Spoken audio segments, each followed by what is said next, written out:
네, 이번 총선 여운이 아직 가시지 않을 것 같습니다. 여야 정치인들은 정치인대로, 후보들은 또 후보들대로, 유권자들은 유권자들대로 희비가 엇갈릴 수밖에 없는데요. 전우숙 국장하고 울산 총선 결과를 가지고 얘기를 해보겠습니다. 전 국장, 이번 총선에서 6명의 국회의원을 뽑는데 16명의 후보가 경쟁을 펼쳤단 말이에요. 네. 승자는 6명이고 나머지 10명은 패자가 될 수밖에 없는 상황. 정리부터 좀 하죠. 네, 국민의힘에서는 6개 선거구에서 모두 6명이 출마를 됐고요. 더불어민주당에서는 북구를 제한 5명이 출마를 했습니다. 새로운 미래, 진보당, 노동당, 우리공화당에서 각 1명씩 4명과 또 무소속 1명도 모두 16명이 출마를 했죠. 네, 이 가운데 당선자는 국민의힘이 중구 박성민, 남구가 김상욱, 남구울 김기현, 울주군의 서범수 등 4명이, 그리고 동구에서 더불어민주당 김태선, 북구의 진보당 윤정호 후보가 당선이 됐습니다.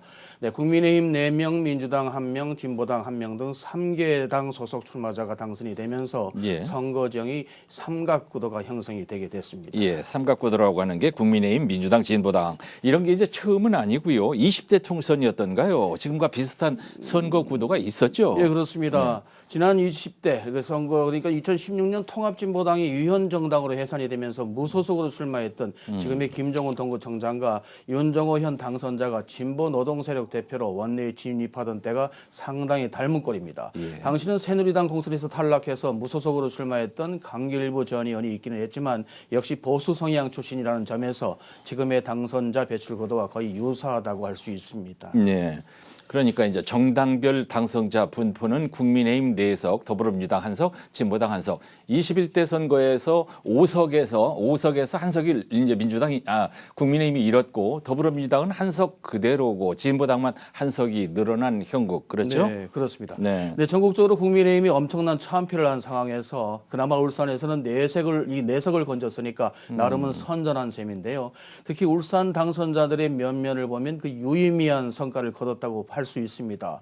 먼저 윤석열 정부 들어서 여당의 주요 핵심 당직자를 맡았던 현역 의원이 모두 승리했다는 점입니다. 예. 총선을 앞두고 당 대표직을 내려놓고 험지 출마 압박까지 받아왔던 김기현 의원은 5선에 오르게 됐죠. 네, 중앙정치 무대 복귀를 위한 교두보를 확보했다고 할 수 있겠는데요. 하지만 전국적으로 볼 때 국민의힘 당선자들 가운데 지역을 대표하는 맹주들이 다수 생안했습니다. 6선의 대구의 주호영, 조경태 의원이었고 김기현 의원과 같이 5선은 권영세, 권성동, 나경원, 윤상현 의원 등이 있습니다. 그리고 4선에 안철수 의원 그리고 김도우 의원도 보입니다. 예, 그러네요. 국민의힘이 일단 참패는 했지만은 지금 말씀하신 대로 자타가르전 맹주들은 결코 죽지 않고 건재했다 이겁니다. 그렇습니다. 예. 네, 김기현 의원이 앞으로 이제 정치적 행보가 어떻게 전개될지 주목이 되고요. 다음은 초선이면서도 친윤으로 분류되며 당내 전략기획부총장 그리고 조직부총장, 당대표 비서실장 등 당내 주요 직책을 두루 맡아왔던 중구의 박성민 의원도 당선이 됐습니다. 여기에 당대표 비서실장을 역시 맡았던 서범수 의원도 재선에 성공을 했고요. 울산 출신 국민의힘 소속 의원들 중 실세들이 이처럼 대부분 생안에 성공을 하면서 국비 확보 등 울산 시장에는 큰 어려움이 없을 것 같다는 전망이 나옵니다. 예, 다행이에요. 이번 울산 총선에 가장 많은 후보들이 나온 데다가 여야 간 공천 방식도 좀 특별했기 때문에 무척이나 관심을 많이 끌었던 울산 남구 간말입니다. 뭐 요라는 잔치상에 먹을 게 없다더니 결과는 조금 싱겁게 끝난 감이 있습니다. 그렇습니다. 국민의힘에서 국민 추천제로 공천한 김상욱 변호사 그리고 이에 앞서서 더불어민주당 인재영입 케이스로 이 사실상 전략 공천된 전은수 변호사가 맞대결이 치열할 것이라는 이 전망이 있었는데 실제 결과는 의외였습니다. 두 경쟁자간 실제 득표율을 보면은 김상욱 후보가 53.86%, 전은수 후보가 42.69%, 두 사람의 표 차이는 1,379표였습니다. 두 젊은 정치 신인의 변호사 그리고 당내 전략공천 후보들이었지만 국민의힘 김상욱 후보가 압승을 하면서 비교적 젊은 80년생 44살의 초선 의원이 앞으로 얼마나 활약을 할 수 있을지 관심을 끕니다. 예, 이 야당 당선자 얘기를 좀 해보겠는데 더불어민주당의 동구 김태선 후보가 현역 의원인 국민의힘 권명 후보를 누르고 당선이 됐는데 야권이 단일화가 안 되면서 권명 후보가 조금 더 유리할 거 아니냐 하는 기대가 있었을 텐데 결과는 김태선 후보 당선, 그것도 초박빙으로요. 네.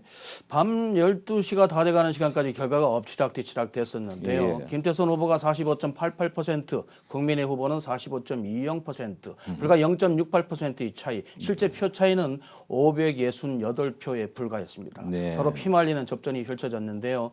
이 노동당 이장우 후보가 8.90%를 얻어서 이 7,465표를 얻었습니다. 만약에 진보 노동계의 표심이 만약 이장우 후보 쪽으로 좀 더 흘렀더라면 국민의힘 권명호 후보가 당선이 됐을 겁니다. 그렇습니다. 어쨌거나 결과는 더불어민주당 김태선 후보가 당선이 됐는데요. 예. 21대 선거에서 유일하게 민주당 이상은 의원이 한석을 차지했기 때문에 이번에는 과연 민주당에서 누가 당선될까 관심이 높았는데 예. 김태선 후보만이 동구에서 유일하게 당선이 되면서 당의 체면도 살리게 됐습니다. 현재 동구 지역위원장이지만은 앞으로 울산 지역 민주당 내에서의 역할이 커질 수밖에 없기 때문에 네. 그의 행보에도 관심이 모아집니다.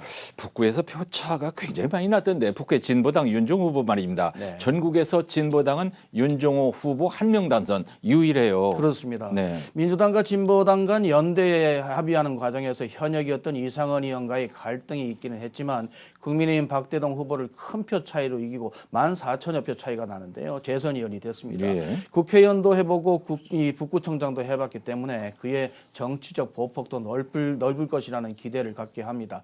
앞으로 원내에서 울산은 물론 진보 진영의 리더로서의 입김이 커질 것으로 보입니다. 예. 한때 보수인 국민의힘 1세계 정치 지형이 야권의 새로운 인물들이 원내 진입하면서 삼색 삼각구도가 형성된 만큼 어느 한쪽으로 치우치지 않는 다양한 민의를 전달하는 지역 국회의원들의 활동을 기대해 보겠습니다. 전우수 국장이었습니다.